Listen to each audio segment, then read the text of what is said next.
January 11th, 1944, marked a turning point in the skies above the Third Reich, miles into hostile territory. Threading through the frigid upper atmosphere above Germany's industrial heartland, a solitary American aviator guided his P-51 Mustang through clouds that seemed to stretch endlessly in every direction.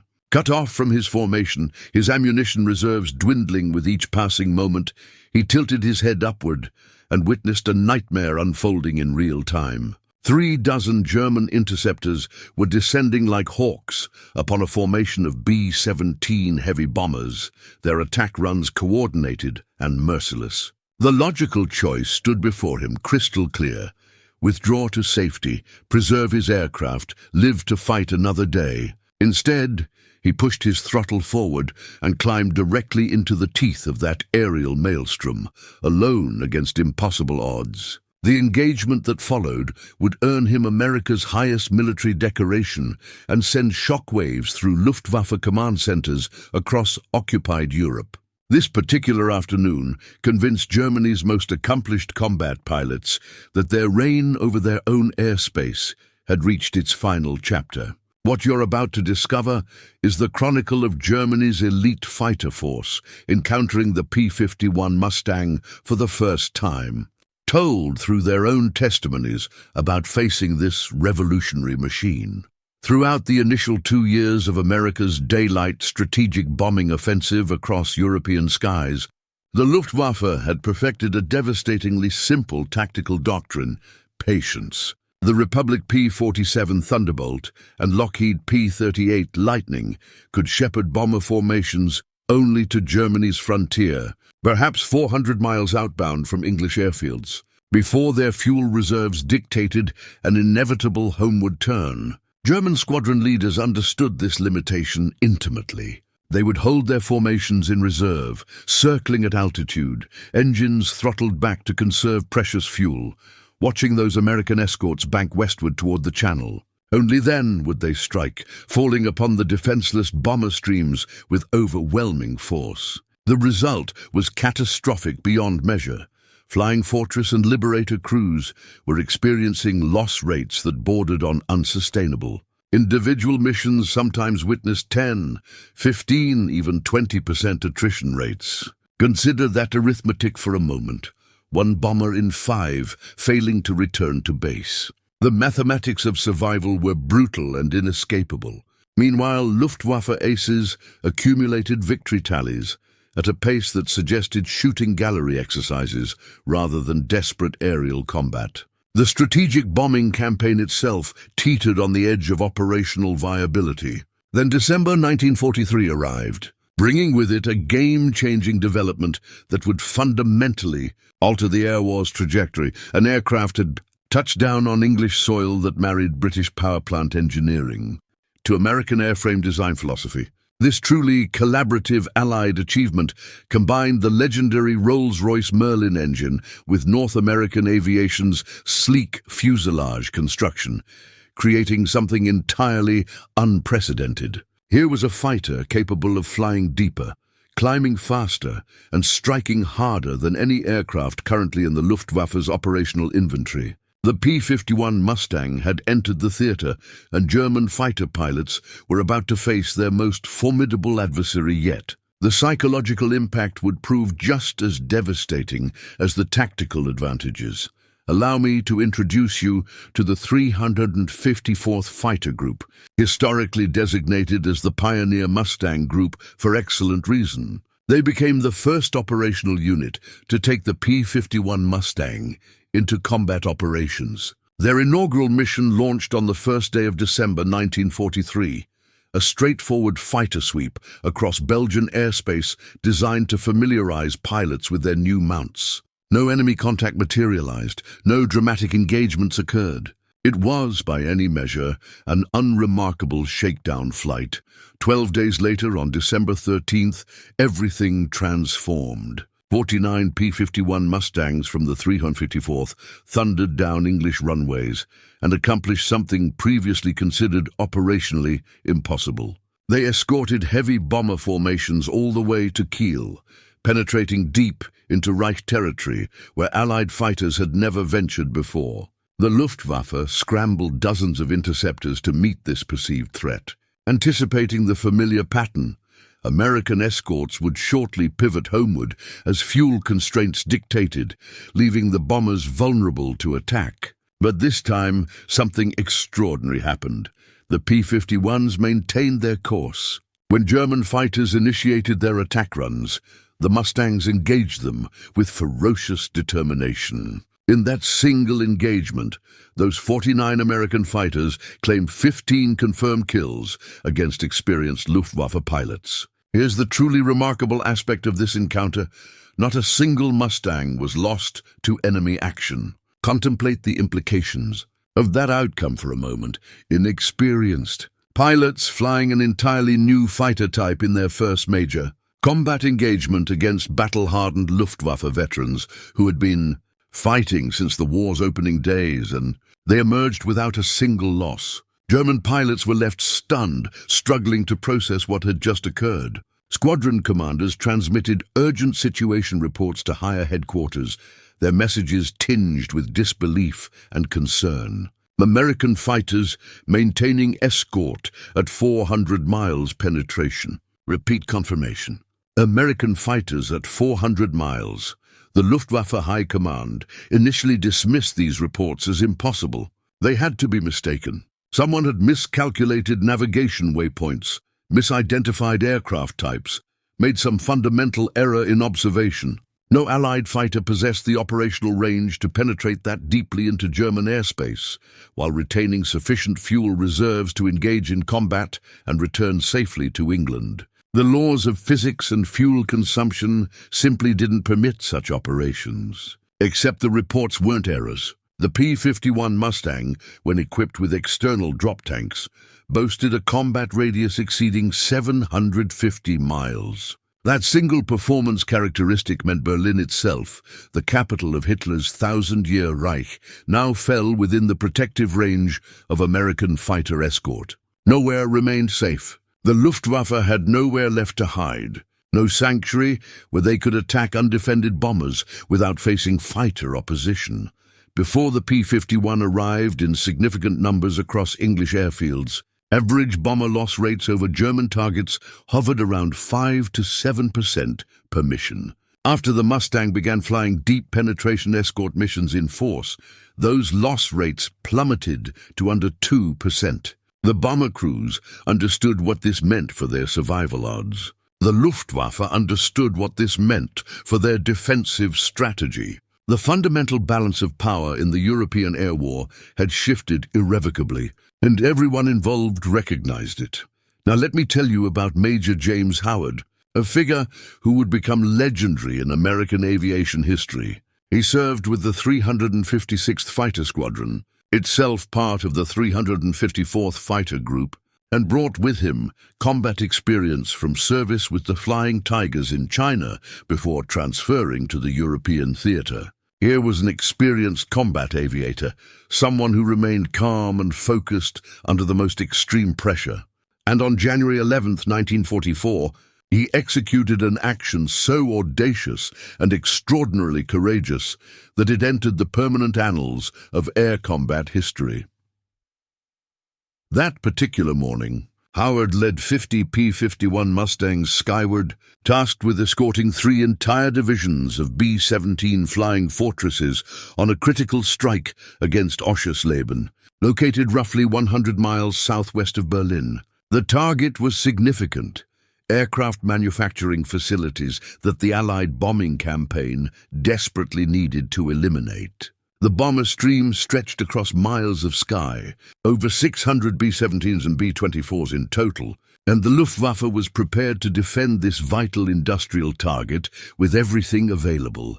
As the bomber formations completed their attack runs and initiated their homeward turns, German fighters struck in successive waves, Focke-Wulf 190s and Messerschmitt 109s, scores of them attacking from multiple vectors simultaneously, employing every tactical doctrine in the Luftwaffe playbook to fracture the bomber formations and isolate individual aircraft for destruction. Howard's squadron had received orders to provide escort for a different bomber group entirely. But when he glanced upward and witnessed the 401st Bomb Group being systematically torn apart by approximately 30 German fighters, he made an instantaneous decision that would define his legacy.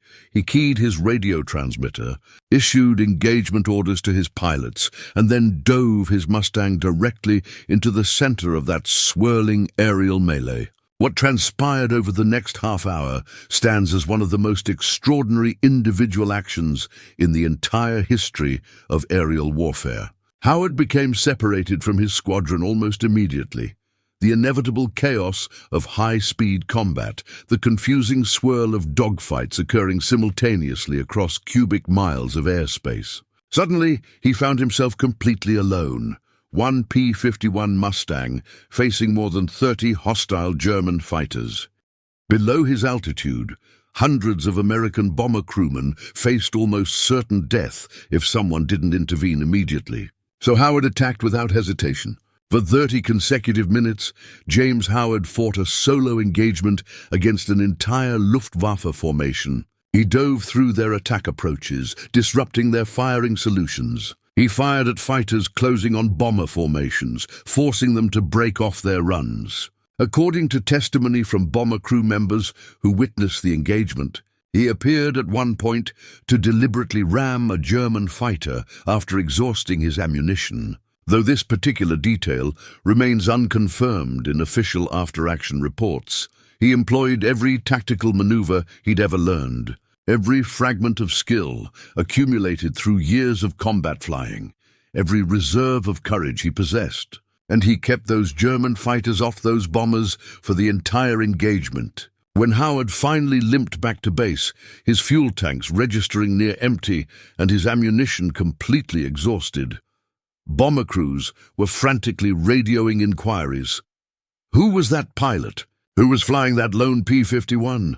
Nobody possessed that information initially. It required several days of investigation for Air Force intelligence to definitively identify Howard as the pilot responsible.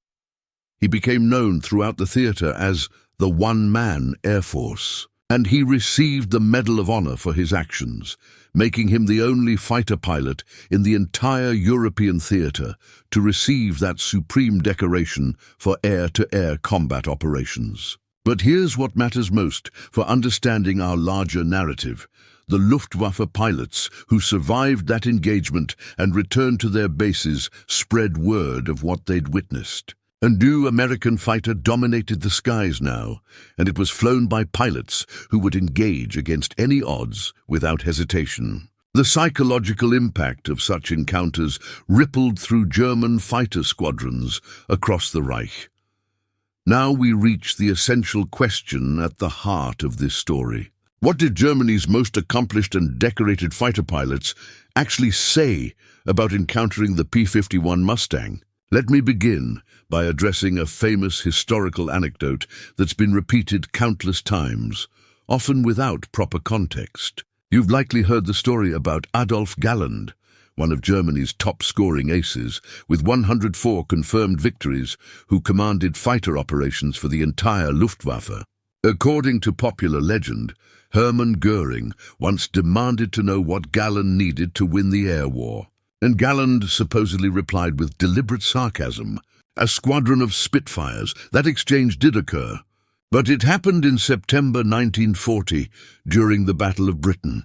3 full years before the P-51 Mustang even appeared over European skies. And Galland wasn't suggesting the Supermarine Spitfire was superior to German fighters in absolute terms. He was making a pointed tactical observation.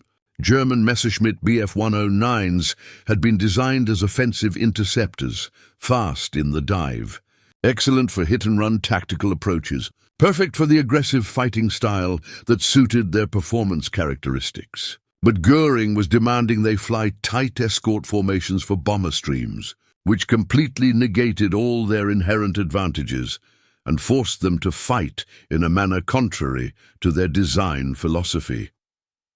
The Spitfire, with its superior turning performance, was better suited for defensive fighting patterns. so Galland sarcastically suggested it would be more appropriate for the close escort missions Göring was foolishly demanding. In reality, Galland personally preferred the Mi-109's characteristics for offensive operations. But when he first encountered P-51 Mustangs in late 1943 and early 1944, his assessment changed dramatically.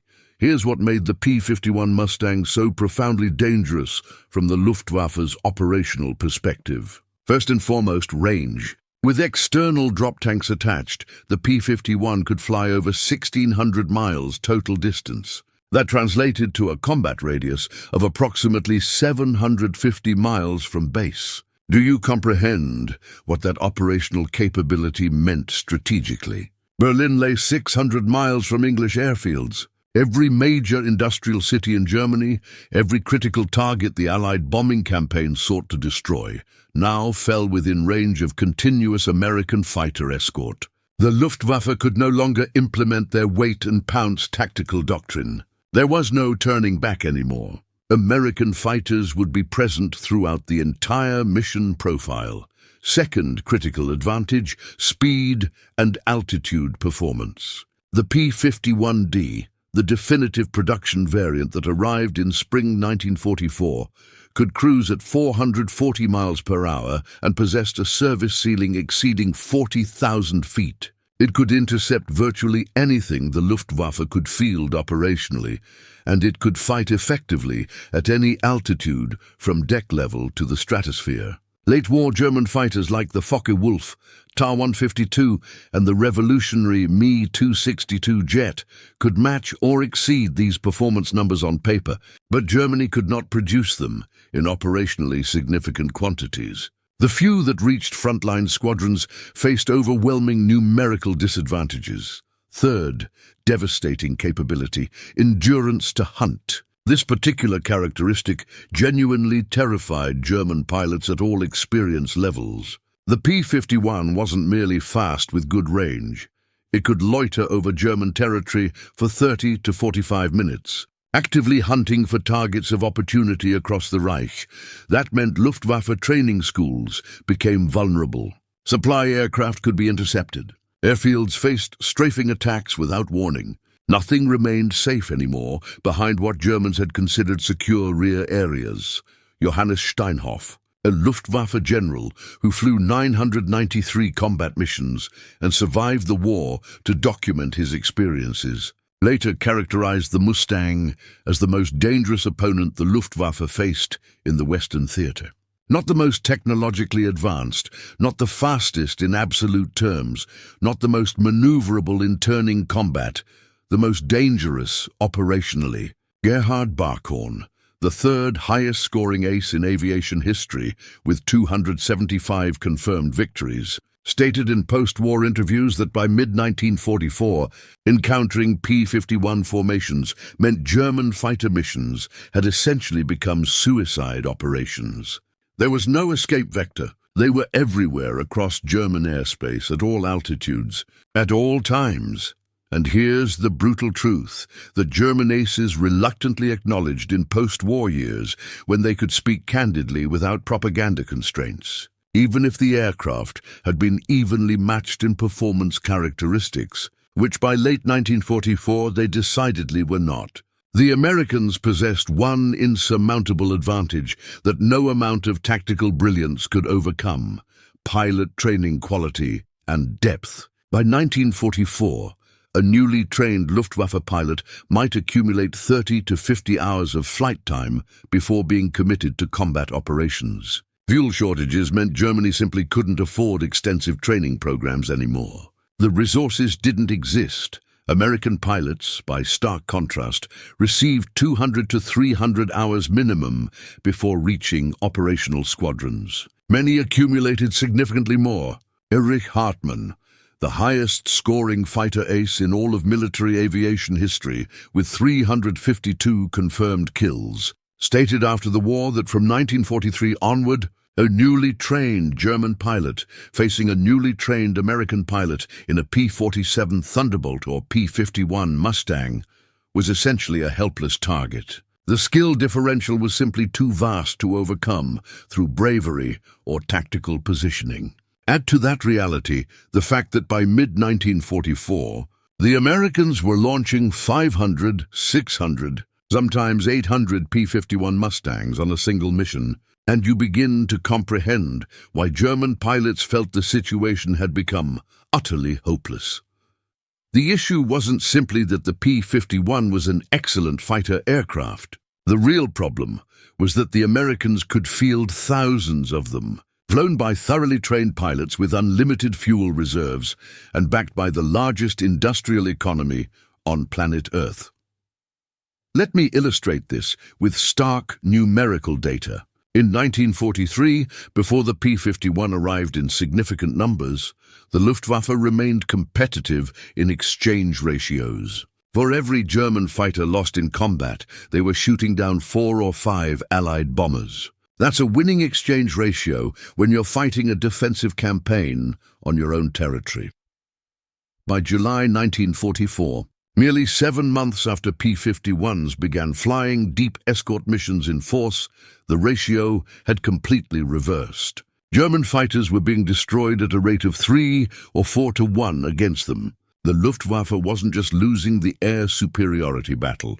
It was being systematically annihilated as an effective fighting force. On D-Day, June 6, 1944, the Luftwaffe managed to launch only 319 sorties over the Normandy invasion beaches. The Allies flew over 14,000. Allow those numbers to sink in for a moment. The Germans could barely manage token resistance over the single most important battle of the entire war. Why? Because for the previous 6 months, P-51 Mustangs had been hunting them relentlessly, attacking their airfields with impunity, shooting down their transport aircraft, strafing parked fighters on the ground, destroying fuel storage depots, killing instructor pilots who represented irreplaceable experience and knowledge. The Luftwaffe didn't just lose air superiority over Europe. They lost the fundamental ability to train replacement pilots, to move supplies safely, to even defend their own air bases from attack. The P-51 Mustang wasn't just another fighter entering service. It became the tip of the spear that broke the Luftwaffe's spine as an effective military organization. Heinz Novara, a Luftwaffe ace who wrote one of the most detailed and honest pilot memoirs of the entire war, recorded in early 1944 that when he first observed large formations of P-51s escorting bombers all the way to Berlin and back to England, he immediately realized Germany had lost the air war.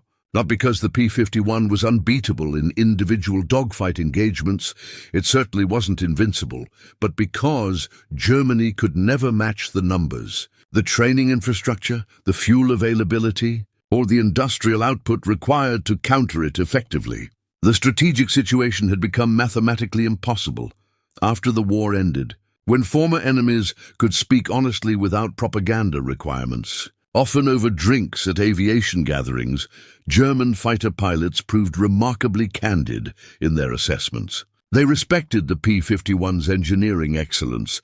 They acknowledged its devastating operational effectiveness. But most significantly, they recognized it as the specific weapon that ended their ability to defend Germany from strategic air attack. So let's address the question directly and definitively. Was the P-51 Mustang the absolute best fighter aircraft of World War II? In terms of pure performance specifications, no. The German Ta-152 possessed superior high-altitude performance characteristics. The Me-262 jet was substantially faster. The Supermarine Spitfire Menke 14th was more maneuverable in turning combat. Late-war Japanese fighters like the Ki-84 were formidable opponents that commanded respect.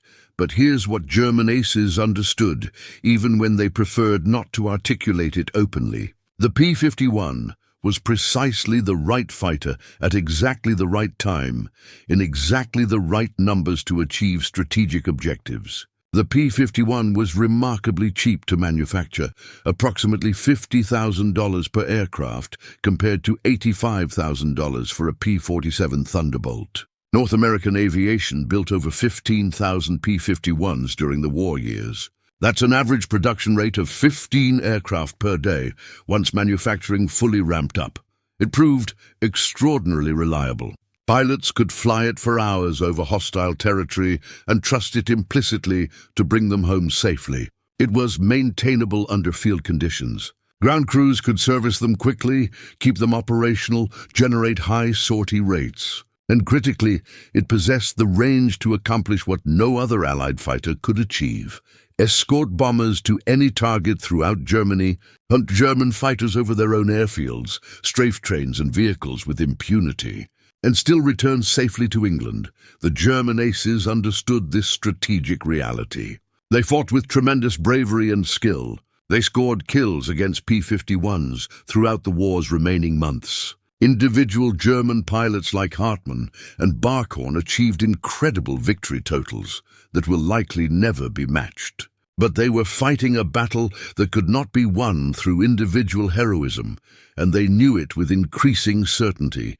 The P-51 didn't win because it was invincible or perfect. It won because there were thousands of them, flown by well-trained pilots who kept coming day after day, backed by unlimited industrial resources, and employed in a coordinated strategic campaign that the Luftwaffe simply lacked the means to counter effectively. Wars are not decided by which side fields the absolute best weapon in laboratory conditions. Wars are decided by which side can produce, deploy, maintain, and sustain enough good weapons to overwhelm the enemy's capacity to resist. And that's precisely what the P-51 Mustang accomplished in the skies over Europe. When Luftwaffe aces first encountered the P-51 Mustang in late 1943 and early 1944, their reactions ranged from initial shock to grudging respect to outright fear as the implications became clear. They recognized immediately that the strategic balance had fundamentally shifted. Men like Gallant, Steinhoff and Hartmann were not cowards by any measure. They were among the most skilled and accomplished fighter pilots the world has ever produced. But even they could not overcome the combination of American industrial capacity, superior pilot training infrastructure, and the technological excellence embodied in the P-51 Mustang. In post-war interviews, published memoirs, and private conversations recorded for historical archives, German pilots consistently expressed the same fundamental assessment. The P-51 wasn't just another fighter type entering service. It was the fighter that broke our ability to defend Germany from strategic air attack. The war continued, but the outcome was no longer in doubt. So the next time someone asks you what German fighter pilots thought of the P-51 Mustang, you can share this complete answer. They respected its capabilities. They feared its operational impact, and deep in their souls, they understood that once it arrived in overwhelming force, the air war over Europe had turned decisively and irrevocably against them. Individual heroism could not overcome strategic reality. The P-51 Mustang didn't just win dogfights in the stratosphere. It won the air war over Europe through sustained operational excellence, and that made all the difference in the war's ultimate outcome. If you found this deep dive into aviation history informative and engaging, please consider hitting that like button. It genuinely helps the channel grow and reach more history enthusiasts. Subscribe if you want more comprehensive explorations of World War II history delivered with this level of detail and context. I have upcoming videos covering the Tuskegee Airmen's remarkable combat record, the incredible story of the B-17 that collided with a German fighter and somehow kept flying, and the secret Luftwaffe jet program that nearly changed the war's trajectory. And here's something I genuinely want to know. Do you have a personal family connection to World War II? Did your grandfather, father, uncle, or other relative serve during those years? What branch of service? Which theater of operations? Perhaps they flew in bomber crews, or maintained P-51s on the ground as mechanics, or served in any of the countless roles that made victory possible. Leave a comment below sharing their story. I read every single comment personally, and I would be genuinely honored to hear about their service and sacrifices. Thanks for watching, and I'll see you in the next exploration of history.